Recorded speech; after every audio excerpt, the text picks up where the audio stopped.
মাগো আমায় ছুটি দিতে বল, সকাল থেকে পড়েছি যে মেলা। এখন আমি তোমার ঘরে বসে করব শুধু ট্রান্সলেট ট্রান্সলেট খেলা।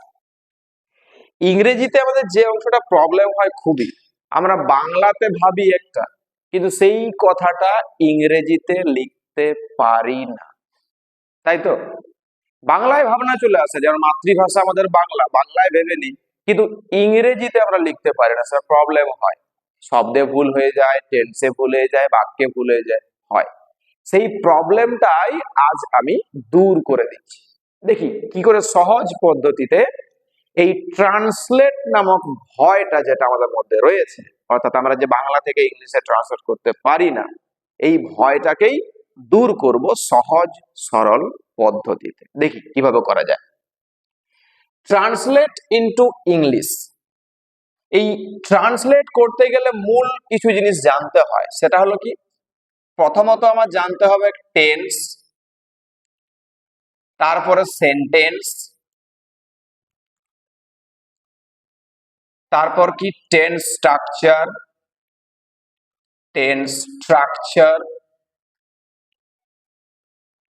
তারপর সেন্টেন্স স্ট্রাকচার,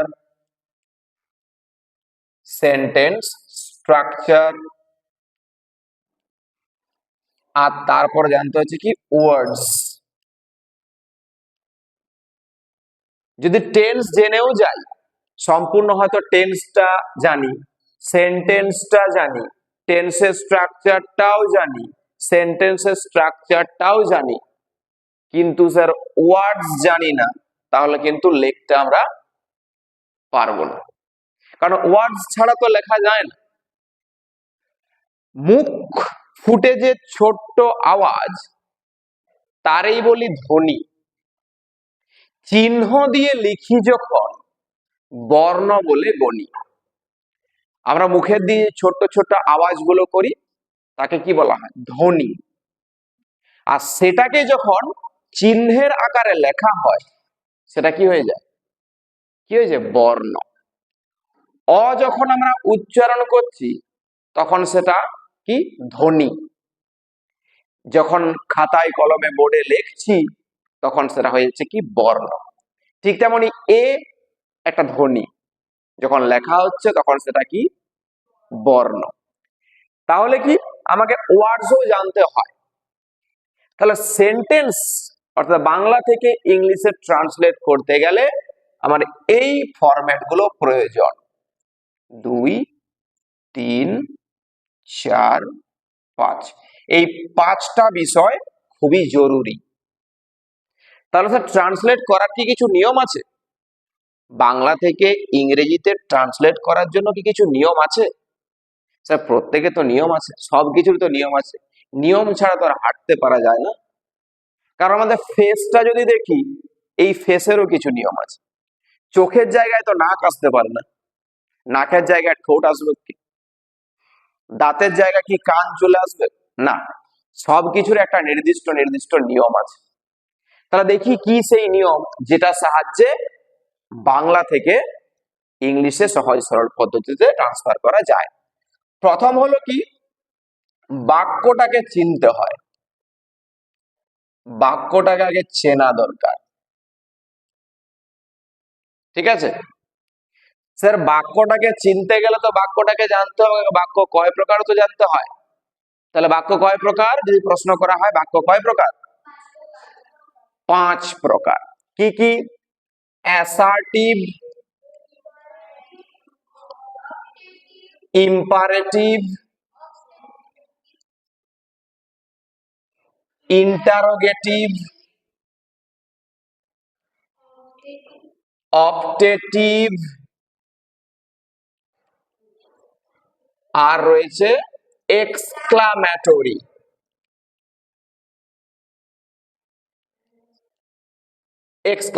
এই হলো 5 রকমের বাক্য।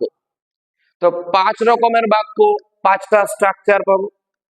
প্রত্যেকের স্ট্রাকচার তো আর এক নয়, 5 রকমের স্ট্রাকচার আছে। তাহলে এই 5 রকমের স্ট্রাকচার থেকে আমি একটা স্ট্রাকচারকে বেছে নিচ্ছি। স্ট্রাকচারটা কি? স্ট্রাকচার হচ্ছে অ্যাসার্টিভ। অ্যাসার্টিভ। এই অ্যাসার্টিভ সেন্টেন্সটা কিরকম? এই অ্যাসার্টিভ সেন্টেন্স হচ্ছে বিবৃতিমূলক বাক্য। কি বাক্য? বিবৃতিমূলক বাক্য। স্যার বিবৃতি জানি তো, বিবৃতি বা বর্ণনা বলে দিই, বর্ণনামূলক বাক্য, তাই তো? ক্লিয়ার? অ্যাসার্টিভ সেন্টেন্সের বাংলা হচ্ছে বিবৃতি বা বর্ণনামূলক বাক্য। অ্যাসার্টিভ সেন্টেন্সের স্ট্রাকচার আছে। স্ট্রাকচারটা কি? সাবজেক্ট, ভার্ব আর অবজেক্ট। সাবজেক্ট, ভার্ব আর অবজেক্ট, এটা পরে লিখছি। এই হলো অ্যাসার্টিভ সেন্টেন্সের স্ট্রাকচার। স্যার সাবজেক্টের বাংলা কি? কর্তা। ভার্বের বাংলা ক্রিয়া। আর অবজেক্টের বাংলা হলো কর্ম। বাংলায় একটু ভিন্ন। মা আমাকে ভাত দাও, এটা বলি আমরা, কিন্তু কখনো কি বলি মা ভাত দাও আমাকে? আমরা উল্টা করেই বলি। বাংলায় বাক্যের গঠন হচ্ছে সাবজেক্ট, অবজেক্ট, ভার্ব, কিন্তু ইংলিশের ক্ষেত্রে সাবজেক্ট, ভার্ব, অবজেক্ট। এটা বাংলা আর এটা হচ্ছে ইংলিশ। ঠিক আছে, মনে থাকবে? বাংলায় সাবজেক্ট, অবজেক্ট, ভার্ব, আর ইংলিশে হলো সাবজেক্ট, ভার্ব, অবজেক্ট। এরপর কি, এই যে অ্যাসার্টিভ সেন্টেন্সে এই দুটো তথ্য জানলো, বাংলা বিবৃতিমূলক বাক্য আর স্ট্রাকচার হচ্ছে কর্তা কর্ম ক্রিয়া বা সাবজেক্ট ভার্ব, সেই কর্তা ক্রিয়া কর্ম, সাবজেক্ট ভার্ব, অবজেক্ট। তাহলে যেটা বলছিলাম, নিয়মটা কি? এই অ্যাসার্টিভ সেন্টেন্সে ট্রান্সলেট করার নিয়মটা কি? নিয়ম হলো প্রথমত আবার টেন্সটাকে দেখা, কোন টেন্সে আমি কথাটা বলছি। তারপর কি, টেন্স স্ট্রাকচারটাকেও জেনে নেওয়া, টেন্স স্ট্রাকচার। ঠিক আছে? তারপরে কি, সেন্টেন্স স্ট্রাকচার তো ইতিমধ্যে জেনে গেছি, সাবজেক্ট, ভার্ব, অবজেক্ট, তাহলে ওটা বাড়তি কিছু জানার দরকার নেই। এরপর কি, টেন্স এর গঠনে বাক্যটা লেখা। বোঝা গেল? এইটা কাজে লাগালে আমি সহজ সরল ভাবে অ্যাসার্টিভ সেন্টেন্সে বাক্য ট্রান্সফার করতে পারবো। কি রকম দেখবে? আমি ভারতবর্ষে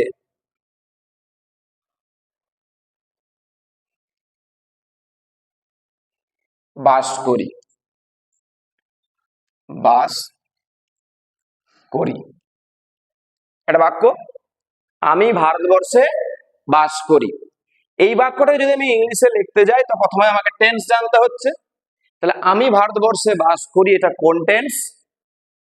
প্রেজেন্ট ইনডিফিনাইট টেন্স। হলো, টেন্সটার নাম কি? Present indefinite. ঠিক আছে? এরপর কি, টেন্স স্ট্রাকচারটা, অর্থাৎ প্রেজেন্ট ইনডেফিনাইট টেন্সের স্ট্রাকচারটা কি? স্ট্রাকচার হচ্ছে সাবজেক্ট, মেন ভার্ব, অবজেক্ট। এখানে বলা হয় সাবজেক্ট যদি থার্ড পারসন সিঙ্গুলার নাম্বার হয় তাহলে ভার্বের সঙ্গে এস বা ইএস যোগ হবে। তাহলে স্যার পার্সনটা তো জেনে নেওয়া দরকার। পার্সন কয় প্রকার? পার্সন হচ্ছে 3 প্রকার। First person, second person, third person. First person কোনগুলো? আমি, আমরা। সেকেন্ড পারসন কোনগুলো? তুমি, তোমরা। থার্ড পার্সন কোনগুলো? ওই বাকি সব কিছু, চেয়ার টেবিল ছাতা লাঠি থেকে ছেঁড়া কাঁথা পর্যন্ত সবই হলো থার্ড পার্সন। এবার স্যার নাম্বারও দরকার। স্যার নাম্বার কয় প্রকার? নাম্বার কয় প্রকার? নাম্বার হলো দুই প্রকার, সিঙ্গুলার নাম্বার আর প্লুরাল নাম্বার। বাংলাতে একেই বলা হয় কি? বচন। তাহলে বচন কয় প্রকার? এক বচন আর বহু বচন। কিন্তু যদি সাহিত্যটা বদলায়, সংস্কৃতে চলে যায়, সংস্কৃতে কিন্তু বচন তিন প্রকার, এক বচন, দ্বিবচন, বহু বচন। এটা তো আমাদের সংস্কৃত নয়, তাই বাংলা থেকে ইংলিশে করছি, তাই আমাদের বচন কয় প্রকার ধরবো? দুই প্রকার, এক বচন, বহু বচন। তাহলে কি কি জানলো? বচন জানলো, নাম্বারটাও জেনে গেলাম, বুঝছে? তা নাম্বারটাই কিন্তু আমাদের ইংলিশে পার্সন, সরি ভুল হলো, ওই কি বলে বচনটা, বচনটা যেটা সেটা কি? নাম্বার। বচনটা হলো নাম্বার, আর যেটা আমরা পার্সন বলছি সেটা হচ্ছে আমার কাছে কি? পুরুষ। উত্তম পুরুষ, মধ্যম পুরুষ, প্রথম পুরুষ। উত্তম পুরুষ যেটা হচ্ছে ফার্স্ট পার্সন, মধ্যম পুরুষ সেকেন্ড পার্সন, আর প্রথম পুরুষ হচ্ছে থার্ড পার্সন। এটা তাহলে গেল কি, যে টেন্সের স্ট্রাকচারটা জানলাম কি? সাবজেক্ট, মেন ভার্ব আর অবজেক্ট। এখানে বললাম সাবজেক্ট যদি থার্ড পার্সন সিঙ্গুলার নাম্বার হয়, তাহলে ভার্বের সঙ্গে এস বা ইএসটা যোগ হয়। আচ্ছা, এরপর কি? 3 নম্বর হচ্ছে টেন্সের গঠনে বাক্যটাকে লেখা। তাহলে টেন্সের গঠন অনুযায়ী কি লিখবো? Subject, main verb, object. আর এক ঝলক এখানেও দেখে নেব টেন্সের মানে সেন্টেন্সের স্ট্রাকচারটা কি। সে একই, সাবজেক্ট, ভার্ব, অবজেক্ট। তাহলে প্রথমে সাবজেক্ট লিখবো। তো সাবজেক্টটা লিখতে গেলে বাংলা বাক্যটা থেকে সাবজেক্টটা তো আগে জানতে হবে। তাহলে বাংলার মধ্যে এই সাবজেক্ট বার করব কি করে? কি করে বুঝবো কোনটা সাবজেক্ট? না, সবার প্রথম ক্রিয়াপদকে বেছে নিতে হয়। সে যত ছোটই বাক্য হোক বা যত বড়ই বাক্য হোক, প্রথমে ক্রিয়াপদকে বেছে নিতে হয়। তাহলে ক্রিয়াপদ কাকে বলা হয়? যে হওয়া, থাকা আর কি? করা। হওয়া, থাকা আর করা, এটা হচ্ছে ভার্ব। ক্লিয়ার হয়েছে? এই হওয়া, থাকা আর করা। তাহলে এখানে সেরকম কোন শব্দ আছে কি বাক্যের মধ্যে?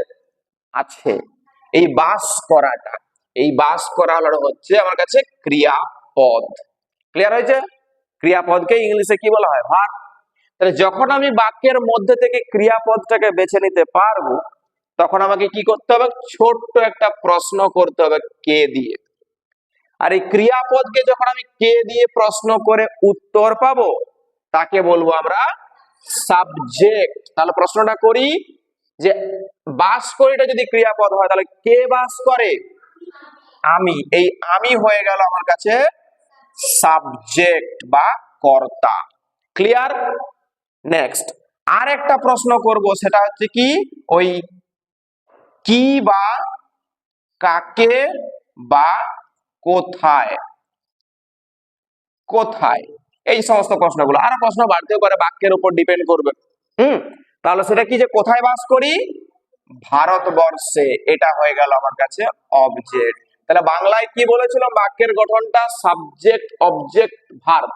Sorry, subject, object, verb. তাই এখানে পেয়েছি সাবজেক্ট, অবজেক্ট আর এটা কি? ভার্ব মিলেছে। এবারে শুরু করি। কি লিখবো? সাবজেক্টটা লিখতে বলেছে আগে। এখানে সেন্টেন্সের স্ট্রাকচারও সাবজেক্ট, টেন্স স্ট্রাকচারও সাবজেক্ট পাচ্ছি। তাহলে কি করব? প্রথমে স্ট্রাকচারের ক্ষেত্রে সাবজেক্টটা দেবো। সাবজেক্ট আমি। আমের ইংলিশ কি? না না না, আমি হচ্ছে আই। আমি হচ্ছে আই। তাহলে আমি হলাম আই। ঠিক আছে? আচ্ছা, এরপরে ভার্ব বলেছে। ভার্বটা কি? বাস করা। তা শব্দ জানতে হবে। বাস করার ইংলিশ কি? বসবাস করার ইংলিশ কি? লিভ। LIVE। নাম্বারটা দেখবো। স্যার আইটা কি থার্ড পার্সন বটে? আইটা কি থার্ড পার্সন বটে? না। আইটা কি সেকেন্ড পার্সন বটে? না। আইটা ফার্স্ট পার্সন, অর্থাৎ আই মানে আমি। সর্বে সর্বা, উত্তম পুরুষ। উত্তম পুরুষ। ঠিক আছে, তাহলে কিন্তু এস বা ইএস যোগ হচ্ছে না। তাহলে আই লিভ, কোথায় বাস করি? I live. তাহলে ভারতবর্ষের ইংলিশ কি? INDIA, ইন্ডিয়া হলো। তাহলে আই লিভ ইন্ডিয়া। স্যার বাক্যটা হয়নি, বাক্যটা হয়নি বলতে প্রিপোজিশন বলে একটা চ্যাপ্টার আছে পার্ট অফ স্পিচের মধ্যে, সেখানে বড় জায়গার আগে একটা প্রিপোজিশন বসাতে হয় ইন। তাহলে আই লিভ ইন ইন্ডিয়া। এবার ক্লিয়ার হয়েছে? I live in India. আচ্ছা, অন্য আরেকটা বাক্য দেখি একটু জটিল করে, দেখি পারি কিনা সহজ ভাবে।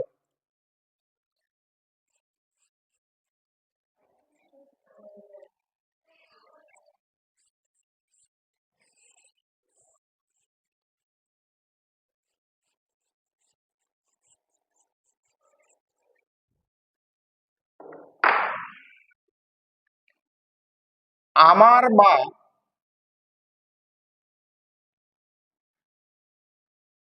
আমাকে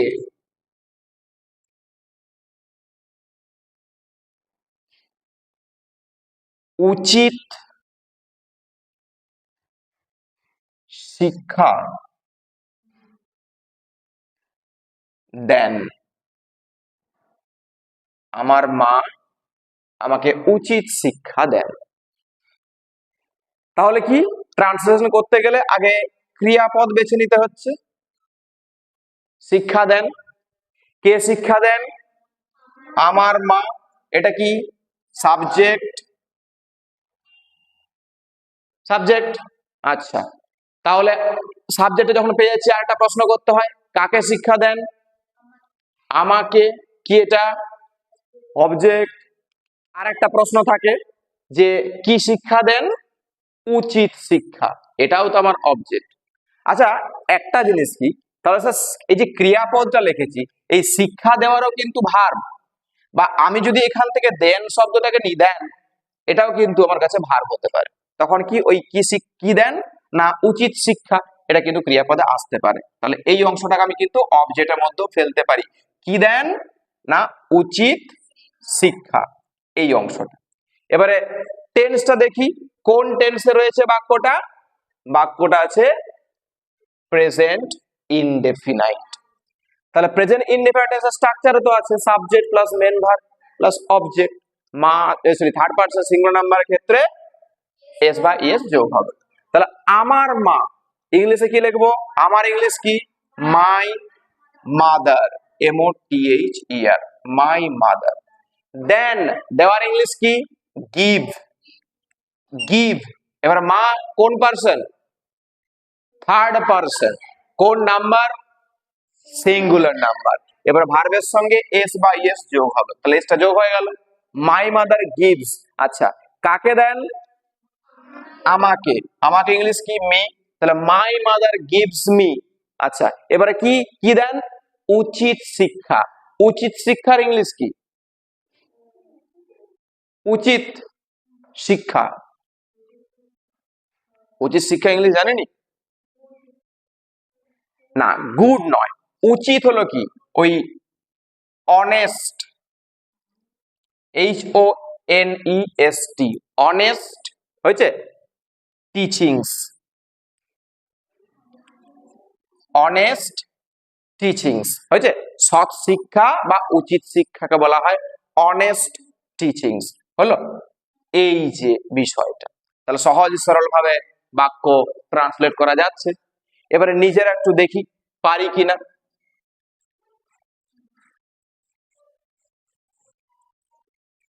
সুদীপ আসি।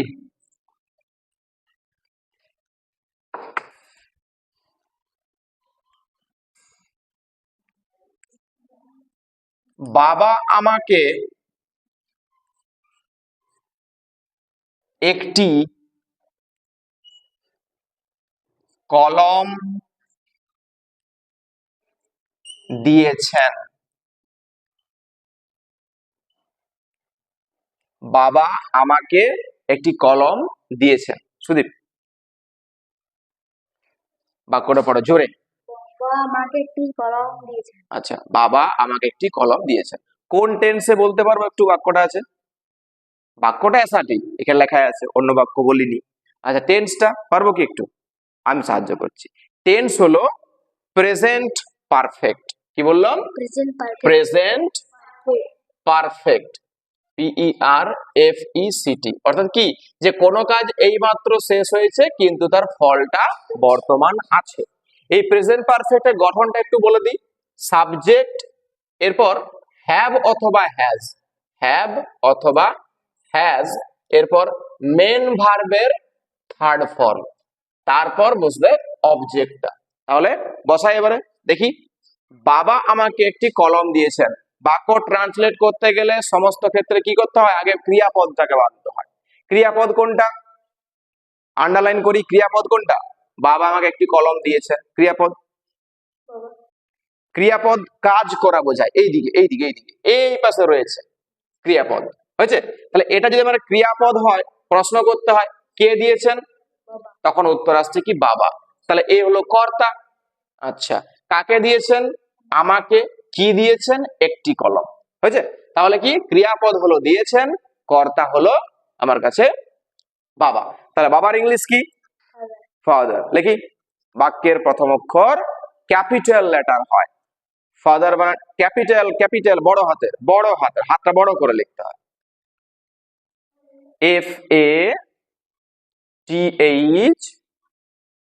FATHER, father. আচ্ছা, বাবা সিঙ্গুলার না প্লুরাল, সবসময় সিঙ্গুলার। সিঙ্গুলারে হ্যাজ বসে, বসাই। দুটি শব্দের মাঝে গ্যাপ দিতে হয় একটু, এগুলো ভুল করলে চলে না, কারণ একসঙ্গে লেগে যেতে পারে একটা শব্দের সঙ্গে আরেকটা শব্দ, তাই একটু গ্যাপ দিয়ে দিয়ে লিখতে হয় মাঝখানে, হ্যাজ। আচ্ছা, এরপরে কি রয়েছে, দেওয়ার ইংলিশ কি, গিভ। তাহলে গিভের থার্ড ফর্ম ইউজ করতে হবে, এই যে বলা আছে মেন ভার্বের থার্ড ফর্ম। তাহলে গিভ, গেভ, গিভেন। লিখি, GIVEN, GIVEN, গিভেন। আচ্ছা, কাকে দিয়েছে, আমাকে। আমাকে ইংলিশ কি, মি, ME, মি। আচ্ছা, কি দিয়েছেন, একটি কলম। একটি ইংলিশ কি, এ, বসাই। আচ্ছা, কলমের English pen, PEN, pen, full stop. তাহলে বাক্যটা কি হলো, একটু জোরে পড়ি। Father, has given me a pen. Father has given me a pen. তাহলে প্রবলেম কিছু নাই তো, না। বসি, পরের জন আসি। কে রয়েছে, রাহুল।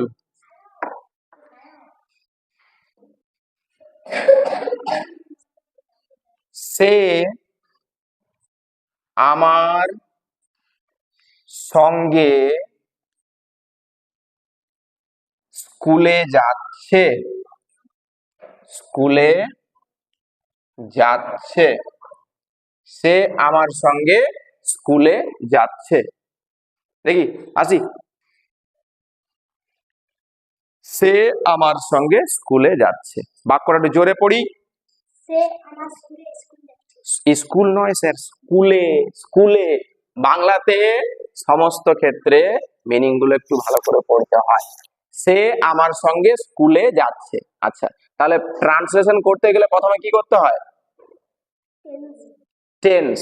আচ্ছা, তাহলে টেন্সটা কোন টেন্সে রয়েছে, বর্তমানে কোনো কাজ চলছে বোঝালে টেন্স হয় প্রেজেন্ট কন্টিনিউয়াস। প্রেজেন্ট কন্টিনিউয়াস, এই প্রেজেন্ট কন্টিনিউয়াসের গঠনটা কি, প্রেজেন্ট কন্টিনিউয়াসের গঠন হলো সাবজেক্টের পর এম অথবা ইজ অথবা আর, এরপর মেন ভার্বটার সঙ্গে আইএনজি যোগ করে অবজেক্টটা লিখতে হয়। তাহলে সাবজেক্ট কোনটা বার করতে হবে, আর সাবজেক্ট বার করতে গেলে প্রথমে কি করতে হয়, ক্রিয়াপদটাকে খুঁজে নিতে হয়। তাহলে যাচ্ছেটা হচ্ছে ক্রিয়াপদ। তাহলে যাচ্ছে যদি ক্রিয়াপদ হয়, প্রশ্নটা করি, কে যাচ্ছে, উত্তর হচ্ছে সে। তাহলে সেটা আমার কাছে কি, কর্তা বা সাবজেক্ট। আচ্ছা, বাকিটা যেটা পড়ে রইলো আমার সঙ্গে স্কুলে, এই পুরোটা হচ্ছে কি, অবজেক্ট। গুড, তাহলে লেখা শুরু করি। প্রথমে সাবজেক্ট লিখবো, সে। আচ্ছা, এই সেটা কি ছেলে না মেয়ে, এই সেটা কি কোনো ছেলে না মেয়ে, আমরা যে কেউ লিখতে পারি। তাহলে বন্ধুর ক্ষেত্রে লিখতে পারি হি, আর বান্ধবীর ক্ষেত্রে লিখতে পারি কি, সি। তাহলে কোনটা লিখবো, হি লিখি। আচ্ছা, হি। এরপরে হিটা কোন পার্সন স্যার, এই যে বলেছিলাম আমি আমরা উত্তম পুরুষ, তুমি তোমরা মধ্যম পুরুষ, আর বাকি সবকিছু কি প্রথম পুরুষ মানে থার্ড পার্সন। তাহলে হিটা হয়ে গেল থার্ড পার্সন। তাহলে নাম্বারটাও তো জানতে হচ্ছে, হয়েছে? তাহলে নাম্বারটা কোন কোন নাম্বার? Singular number. আচ্ছা, এই যে এম ইজ আর লেখা আছে গঠনে, তাহলে এম ইজ আর এর মধ্যে কোনটা বসবে? সিঙ্গুলারে বসে ইজ, তাহলে হি ইজ। আচ্ছা, এরপর কি? যাচ্ছে, তাই তো? তাহলে যাওয়ার ইংলিশ কি? গো। গো। এবার গো এর সঙ্গে আইএনজি যোগ করলে গোয়িং হয়ে যাচ্ছে, লিখি তাহলে জি ও আই এন জি, গোয়িং। আচ্ছা, কোথায় যাচ্ছে? স্কুল। আচ্ছা, কার সঙ্গে যাচ্ছে? আমার সঙ্গে। তাহলে হি ইজ গোয়িং, তাহলে কোথায় যাচ্ছে আগে লিখি। তাহলে কোন দিকে যাওয়া হলে একটা প্রিপোজিশন নিয়ে আসতে হয়, সেই প্রিপোজিশনটা কি? টু, লিখি তাহলে টু।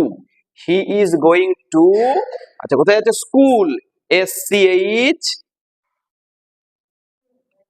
বড় করে লিখি, বড় করে, S C H double O L, school. কার সঙ্গে? আচ্ছা, সঙ্গে বোঝাতে একটা প্রিপোজিশন আসে, মানে আছে কি? উইথ, বসাই W I T H, with, হয়েছে? আচ্ছা, কার সঙ্গে? আমার সঙ্গে, me, M E, M E, full স্টপটা দিয়ে দিই। তাহলে বাক্যটা আবার জোরে পড়ি। He is going to school with me. আবার স্কুল, স্কুল। স্কুল। আচ্ছা, he is going to school with me, কোনো প্রবলেম নাই তো? ঠিক আছে, বসে পড়ি চুপচাপ। পরের জন আসি।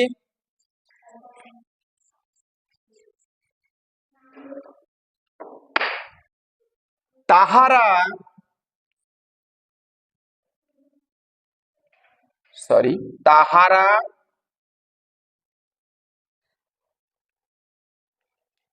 এখন খেলছে, তাহারা এখন খেলছে।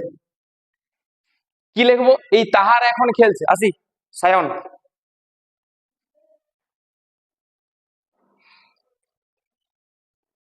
বাক্যটা জোরে পড়ি, এখানে একটা ভুল হয়ে গেছে, তাহারা, হ্যাঁ, আর এইখানে একটা ভুল হয়ে গেছে, এ খ দন্ত, এখন। তাহারা এখন খেলছে, কোন টেন্স? না, এখন খেলছে তো, তাহলে এখন খেলতে তো বর্তমান, তারপরে টেন্স তো প্রেজেন্ট। তাহলে কোনো কাজ বর্তমানে হচ্ছে বোঝালে সেটা কোন টেন্স হয়? এইদিকে এইদিকে এইদিকে এইদিকে এইদিকে এইদিকে, এই যে প্রেজেন্ট কন্টিনিউয়াস। গঠনটা তো এই পাশে লেখাই আছে, একটু সাহায্যই হলো, লেখা আছে, বাড়তি জানতে হচ্ছে না। তাহলে কি আমরা এই কর্তা ক্রিয়া কর্মটা একটু বার করে নিই। কোনটা ক্রিয়াপদ? খেলছে। খেলছে। আচ্ছা, প্রশ্ন করি, কে খেলছে? তাহারা, ক্রিয়া সরি কর্তা।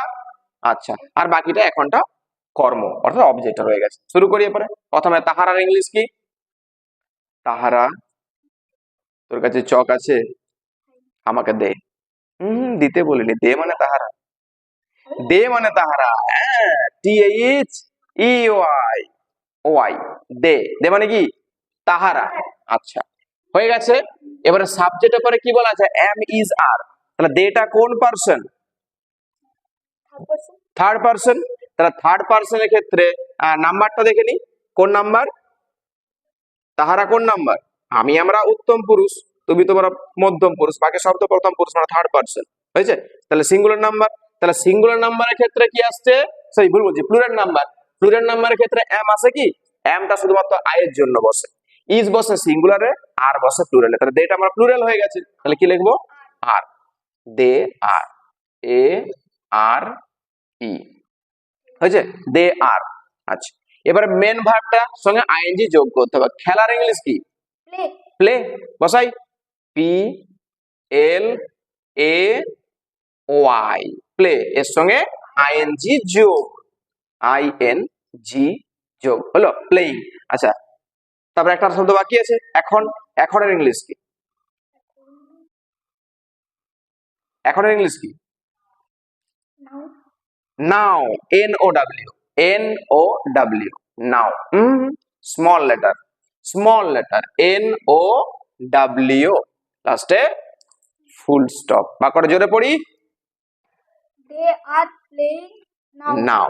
সহজ তো? লেগেছে সহজ? ব্যাস, বসে পড়ি।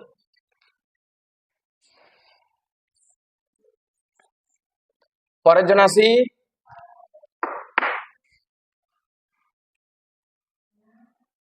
প্রীতম আমাদের বাড়িতে এসেছে। প্রীতম আমাদের বাড়িতে এসেছে। আসি পরের জন।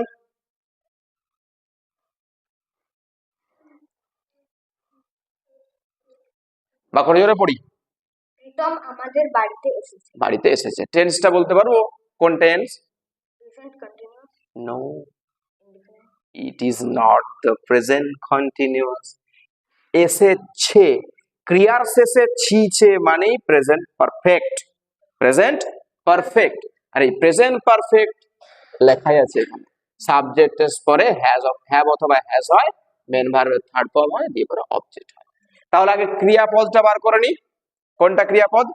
এসেছে। এসেছেটা ক্রিয়াপদ। আচ্ছা, তাহলে প্রশ্ন করতে হয় তো, কর্তা বার করতে গেলে। কে এসেছে? প্রীতম। প্রীতম। আচ্ছা, কোথায় এসেছে? আমাদের বাড়িতে। ব্যাস, শুরু করতে পারি। প্রীতম সাবজেক্ট। আচ্ছা, বানানটা কি বলবো নাকি প্রীতমকে জিজ্ঞাসা করে আসবো? আচ্ছা, আমি জিজ্ঞাসা করেছি আগে, তাই আমি বলে দিচ্ছি। PRITAM, TAM, Pritam. আচ্ছা, প্রীতমটা কি কোন পার্সন? Third person.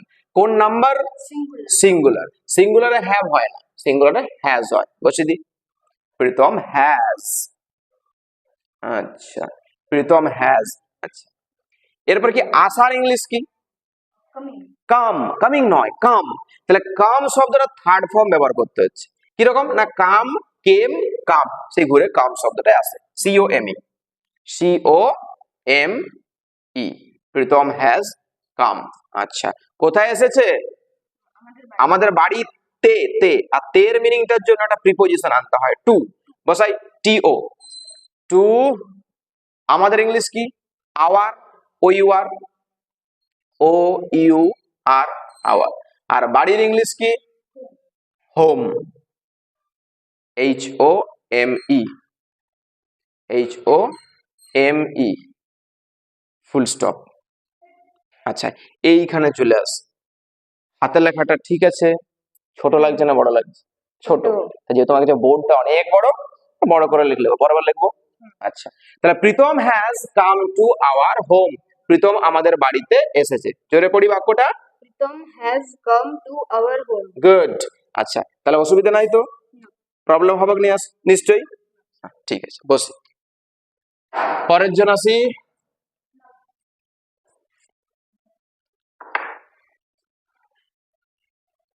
এখন বৃষ্টি পড়ছে। এখন বৃষ্টি পড়ছে। অর্ণব, বাক্যটা পড়ি জোরে। এখন বৃষ্টি পড়ছে। আচ্ছা, আমি পড়িনি, তুমি পড়োনি? পড়ছি। আচ্ছা, এখন বৃষ্টি পড়ছে। কোন টেন্স বলতে পারবো? Present continuous tense. Present Continuous. Continuous. Present continuous. তাহলে প্রেজেন্ট কন্টিনিউয়াস এর স্ট্রাকচারটা কি? কি লেখা আছে? Subject plus am is are plus main ভার্বের সঙ্গে আইএনজি যোগ। তাহলে সাবজেক্ট ভার্ব অবজেক্টটা বার করে নি। আচ্ছা, ক্রিয়াপদ কোনটা? পড়ছে। পড়ছে। আচ্ছা, প্রশ্ন, কে পড়ছে? বৃষ্টি। বৃষ্টি। আচ্ছা, যদি বলি না, বৃষ্টি তো ব্যক্তির নাম। এখন বৃষ্টি পড়ছে, বৃষ্টির ইংলিশ কি? রেন। ইংলিশ তো রেন, RAIN। তাহলে এখানে কি সেই বৃষ্টি বলতে ওই বৃষ্টি নাকি কোনো ব্যক্তি বৃষ্টি? বৃষ্টি মানে বৃষ্টি পড়া। বৃষ্টি পড়া, তাহলে রেন, আকাশ থেকে যেটা পড়ছে সেটা বলছি। তাহলে এখানে সেই রকম একটা সাবজেক্ট কিন্তু খুঁজে পাচ্ছি না। তখন যখন দেখবো যে কোনো সাবজেক্ট আমি খুঁজে পাচ্ছি না, তখন কি লিখবো? তখন ওই, এটা দেখে নি, ইন্ট্রোডাক্টরি, ইন্ট্রোডাক্টরি ইটকে নিয়ে আসতে হয় সাবজেক্ট হিসাবে, ইন্ট্রোডাক্টরি ইটকে নিয়ে আসতে হয়। তাহলে শুরু করবো আমরা কি দিয়ে? ইট দিয়ে শুরু করব। শুরু করি। ইট, আই টি, ইট। আচ্ছা, তারপরে কি? এ পাশে দেখে আসি যে তারপরে কি লেখা আছে? এম ইজ আর, তাহলে ইটটা সিঙ্গুলার তো, ইজ বসবে, বসাই ইট ইজ। আচ্ছা, এরপর বৃষ্টির ইংলিশ কি? যেটা বৃষ্টি পড়ছে, তাহলে রেন, তার সঙ্গে আইএনজি যোগ করে দিই, raining, R A I N, R A I N, I N G, I N G, raining. হয়েছে? রেইনিং। আচ্ছা, এখন ইংলিশ কি? এখন English now, N O W, N O W, full stop. কোনো সমস্যা? পারবো তো সহজভাবে? ঠিক আছে, বসি। পরের জন,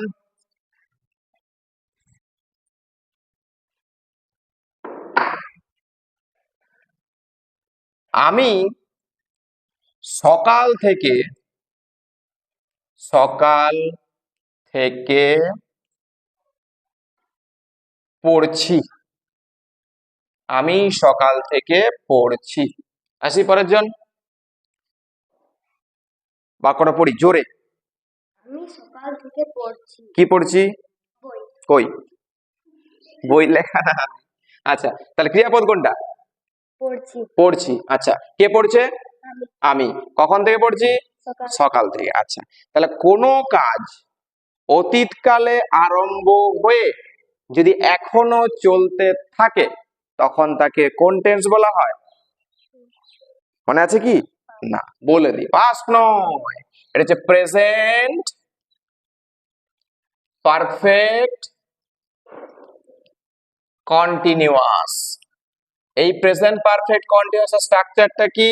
না, সাবজেক্টের পরে হ্যাভ বিন অথবা হ্যাজ বিন, তারপরে মেন ভার্বটার সঙ্গে আইএনজি যোগ, আর তারপরে অবজেক্ট থাকে। তাহলে এবার সাবজেক্ট কোনটা বার করেছিল? আমি। আমির ইংলিশ কি? আই। লিখি, আচ্ছা, আই। তাহলে আয়ের ক্ষেত্রে হ্যাভ বিন হবে না হ্যাজ বিন? Have been. আইটা ফার্স্ট পারসন, লিখি have been, have been, B double E N, I have been. আচ্ছা, তাহলে পড়ার ইংলিশ কি? রিড। রিডের সঙ্গে আইএনজি যোগ করতে হবে, reading, R E A D, তার সঙ্গে আইএনজি যোগ, রিডিং। আচ্ছা, এই পরে এই যে প্রেজেন্ট পারফেক্ট কন্টিনিউয়াস টেন্সটা পেলাম, এই ক্ষেত্রে একটা ব্যাপার আছে, এখানে তিনটা প্রিপোজিশন থাকে, সিন্স, ফর, আর এটা হচ্ছে from, F R O M, since, for আর ফ্রম। এটা ওই পয়েন্ট অফ টাইম আর পিরিয়ড অফ টাইম বোঝানো হয়। যদি আমি বলছি সকাল থেকে পড়ছি, তাহলে নির্দিষ্ট সকালটাকে বলছি, কোন নির্দিষ্ট টাইমকে বলছি কি যে সকাল 9টা থেকে পড়ছি? না, টাইমটা দেখিনি। তাহলে সিন্স এই কথাটা আসে। তাহলে কি লিখি? এটা since, S I N C E, since morning, M O R N I N G, N I N G, ব্যাস হলো, ফুল স্টপ। আচ্ছা, তাহলে বাক্যটা জোরে পড়ি। I have been reading since morning. Sin নয়, since. I have been reading since morning, আমি সকাল থেকে পড়ছি। ব্যাস, বসে পড়ি। পরের জন, তাহারা কবিতা আবৃত্তি করছে, তাহারা কবিতা আবৃত্তি করছে। দিয়া। বাক্যটা পড়ি জোরে, আগে বাক্যটা পড়ি। তাহারা কবিতা আবৃত্তি করছে। আবৃত্তি করছে। কোন tense? Present continuous. Present continuous. Present continuous স্ট্রাকচারটা কি? Subject plus am is are plus member plus ING plus object. আচ্ছা, তাহলে সাবজেক্ট ভার্ব অবজেক্টটা বার করে নি। প্রথমে ক্রিয়াপদ কোনটা? আবৃত্তি করছে। আচ্ছা, করছে এটা বা আবৃত্তি করছে এটা বলি। তাহলে আবৃত্তি করছে যদি ক্রিয়াপদ হয় তাহলে কে আবৃত্তি করছে তাহারা। বা কারা আবৃত্তি করছে? তাহারা। আচ্ছা, কি আবৃত্তি করছে? কবিতা। আচ্ছা, শুরু করি এবারে সাবজেক্ট তাহলে তাহারা। তাহারা, এখানে আকারটা মিসিং হয়ে গেছে, তাহারা। তাহলে তাহারার ইংলিশ কি? তাহারা ইংলিশ কি? দে। লিখি দে। আচ্ছা, দেটা সিঙ্গুলার না প্লুরাল? তাহলে কি আর বসবে না এম বসবে না ইজ বসবে? আর, এ আর ই, দে আর। আচ্ছা, আবৃত্তি করার ইংলিশটা কি জানা আছে? না, recite, R E C I T E. দাঁড়াও, এবার আইএনজি যোগ করতে হবে। তো আইএনজি যোগ করতে গেলে ওই সামনের ইটা উঠে যাবে, সবার শেষে যে ইটা আছে উঠে যাবে। তাহলে লিখি কি? R E C I T I N G, reciting. আচ্ছা, প্রশ্ন তো আসতে পারে যে কেন স্যার ইটা উঠে গেল? শব্দটা ছিল আর ই সি আই টি ই, এরপর আমি কি যোগ করছি? আইএনজি যোগ করছি, এই তো। তাহলে আইএনজির আইটা কি? এটা রস্যই, আর ইতের যে ইটা একটা রস্যই। তার রস্যই প্লাস রস্যই সমান কি হয়? দীর্ঘই হয়ে যায়। এটা দীর্ঘই রূপান্তরিত হয়। তাহলে দীর্ঘই না করে একটা রস্যইকে বাদ দিতে হয়, তাই যেটা যোগ হচ্ছে সেটা নয়, যেটার সঙ্গে যোগ করছি সেখানে রস্যইটা বাদ যাবে, তার মানে ইটা বাদ গেল। আচ্ছা, রিসাইটিং কি আবৃত্তি করছে? কবিতা। কবিতার ইংলিশ কি? পোয়েম। যে কবিতা লেখে তাকে পোয়েট বলা হয়, আর যা লেখা হয় তাকে কবিতা বলা হয়, অর্থাৎ পোয়েম। পি ও ই এম, ই এম। আচ্ছা, এভাবে যদি আমি না লিখি, আমি যদি পোয়েমটা নাও লিখি, তাও কিন্তু রিসাইটিং এ শেষ করা যায়। তাহলে দে আর রিসাইটিং, তারা আবৃত্তি করছে। অসুবিধা নাই তো? যা বসি। তাহলে এভাবে সহজ সরল পদ্ধতিতে টু দি পয়েন্ট নিয়ম ধরে ধরে আমরা কিন্তু এই অ্যাসার্টিভ সেন্টেন্সে ট্রান্সলেশনটা করতে পারি বাংলা থেকে সহজভাবে। পরবর্তী ক্লাসে অন্য বাক্যগুলোতে ট্রান্সলেশন করা শিখবো আমরা। আজকে এই পর্যন্তই।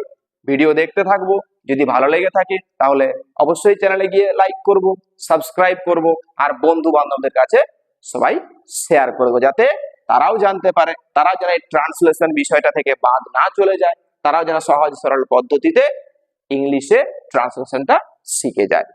Thank you.